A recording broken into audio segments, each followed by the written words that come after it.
Assalamualaikum warahmatullahi wabarakatuh.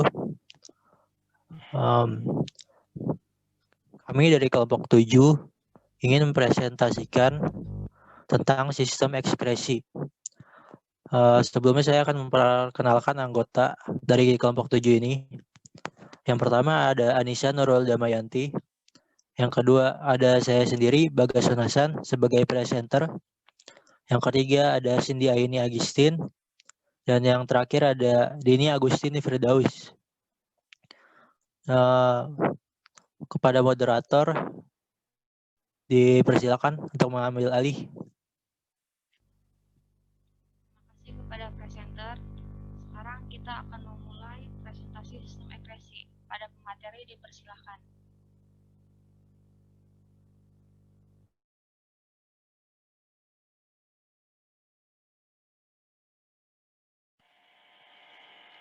Sistem ekspresi. Sistem ekspresi adalah proses pengeluaran zat sisa metabolisme yang sudah tidak digunakan lagi oleh tubuh, seperti keringat, urin, dan gas CO2. Alat ekskresi meliputi kulit, hati, ginjal, dan paru-paru. Next. Ginjal. Ginjal manusia memiliki sepasang ginjal yang terletak di depan, sebelah kiri, dan kanan tulang belakang bagian pinggang. Ginjal bisa dikatakan sebagai organ utama sistem ekskresi. Ginjal mengeluarkan cairan dan zat sisa metabolisme melalui urin. Next. Fungsi ginjal. Yang pertama, menyaring zat sisa metabolisme dalam darah. Yang kedua, mempertahankan tekanan osmosis cairan ekstraseluler. Yang ketiga, mempertahankan keseimbangan cairan tubuh. Yang keempat, mengekspresikan gula darah yang melebihi batas normal. Dan yang terakhir, mempertahankan keseimbangan asam dan basa dalam tubuh.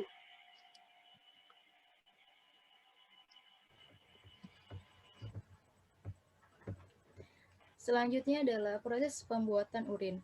Filtrasi yaitu proses penyaringan darah di glomerulus. Proses ini menghasilkan urin primer atau filter glomerulus. Reabsorpsi. Yang kedua yaitu reabsorpsi adalah proses penyerapan kembali zat-zat yang masih dibutuhkan oleh tubuh. Proses ini terjadi di tubulus contortus proximal. Hasil dari proses reabsorpsi adalah urin sekunder. Yang ketiga yaitu augmentasi adalah proses pengumpulan cairan dari proses sebelumnya. Augmentasi terjadi di tubulus contortus distal dan menghasilkan urin yang sesungguhnya.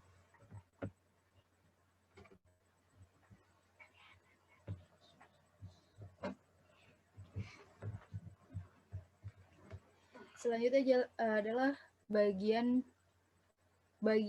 depan belakang hati. Hati berada di dalam rongga perut, sebelah kanan di bawah diafragma yang dilindungi oleh selaput tipis bernama kapsul hepatis. Hati merupakan kelenjar terbesar dalam tubuh manusia. Hati menghasilkan empedu atau bilus yang mengandung zat sisa dari perombakan eritosis dalam limpa. Selanjutnya adalah fungsi hati. Yang pertama, tempat pembentukan fibrinogen protrombit. Yang kedua, penawar racun. Yang ketiga, tempat pembentukan urea dari amonia. Yang keempat, menyimpan gula dalam bentuk glikogen. Yang kelima, mengatur kadar gula darah. Selanjutnya ada proses ekskresi. Proses ekskresi di dalam hati, hemoglobin pada sel darah merah yang sudah rusak akan diuraikan menjadi globin, zat besi, dan senyawa hemin. Zat besi akan disimpan di dalam hati atau diuraikan menuju sumsum tulang belakang. Sedangkan globin digunakan untuk membentuk sel darah merah baru dan metabolisme protein. Sementara itu, senyawa hemin akan diubah menjadi zat warna pada empedu, yaitu bilirubin dan biliverdin. Kulit. Kulit merupakan lapisan jaringan pelindung terluar yang terdapat di permukaan tubuh. Kulit termasuk organ ekskresi karena mampu mengeluarkan zat sisa berupa kelenjar keringat. Selain sebagai organ ekskresi, kulit juga berfungsi sebagai alat indera perasa dan peraba. Fungsi kulit. Fungsi kulit yang pertama itu dapat mengeluarkan keringat. Keringat dihasilkan dari kelenjar keringat yang menyerap air dan garam dari darah pembuluh kapiler. Keringat dikeluarkan dari pori-pori. Yang kedua, melindungi dari gesekan, penyinaran, panas, dan zat kimia. Yang ketiga, mengatur suhu. Yang keempat, mengurangi kehilangan cairan atau dehidrasi. Selanjutnya ada paru-paru. Manusia memiliki sepasang paru-paru yang terletak di rongga dada. Fungsi utamanya sebagai organ pernafasan. Paru-paru juga berfungsi mengeluarkan gas-gas sisa proses pernafasan yaitu CO2 atau karbon dioksida dan H2O atau uap air. Oksigen dan CO2 bertukar di dalam alveolus.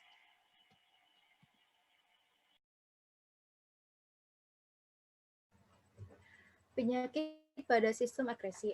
Yang pertama ada batu ginjal, yaitu massa pada seperti batu yang berbentuk di saluran kemih. Yang kedua, diabetes mellitus, ditandai dengan kadar glukosa darah melebihi batas normal. Yang ketiga, pneumonia, peradangan paru-paru pada alveolus yang mengakibatkan sesak napas. Yang keempat, pleutitis, radang pada pleura atau selaput paru-paru. Yang kelima yaitu hepatitis, peradangan pada hati. Yang keenam, penyakit kuning ditandai dengan warna kulit dan mata menjadi kuning. Yang ketujuh yaitu serosis, keadaan kulit tampak kering dan kasar. Dan yang terakhir yang kedelapan, biang keringat, muncul bintik-bintik kecil merah pada kulit.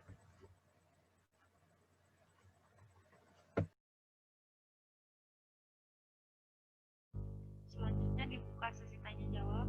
Kepada penanya dipersilahkan.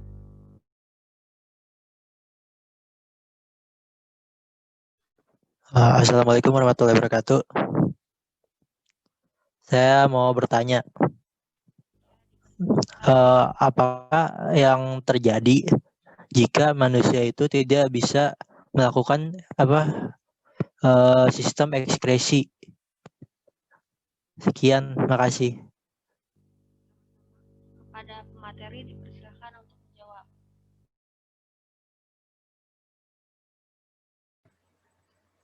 Oke, izin menjawab. Manusia melakukan ekstraksi itu untuk membuang sisa-sisa tuduk diperlukan lebih oleh tubuh. Jika sisa-sisa tersebut tidak dibuang, maka dapat membahayakan tubuh kita sendiri. Salah satunya menyebabkan gangguan pada tubuh kita, bahkan dapat meracuni tubuh kita sendiri. Sudah cukup atau belum? Ya, cukup. Terima kasih.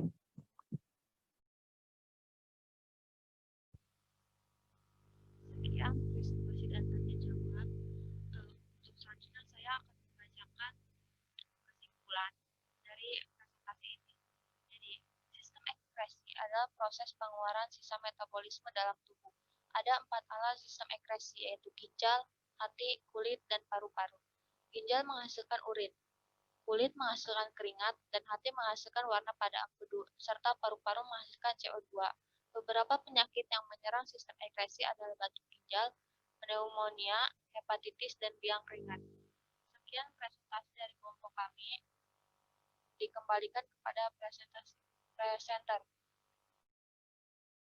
Ya, terima kasih kepada moderator dan para pemateri yang telah memberikan materinya. Sekian presentasi dari kelompok 7 ini tentang sistem ekskresi. Kurang lebihnya mohon maaf. Wassalamualaikum warahmatullahi wabarakatuh.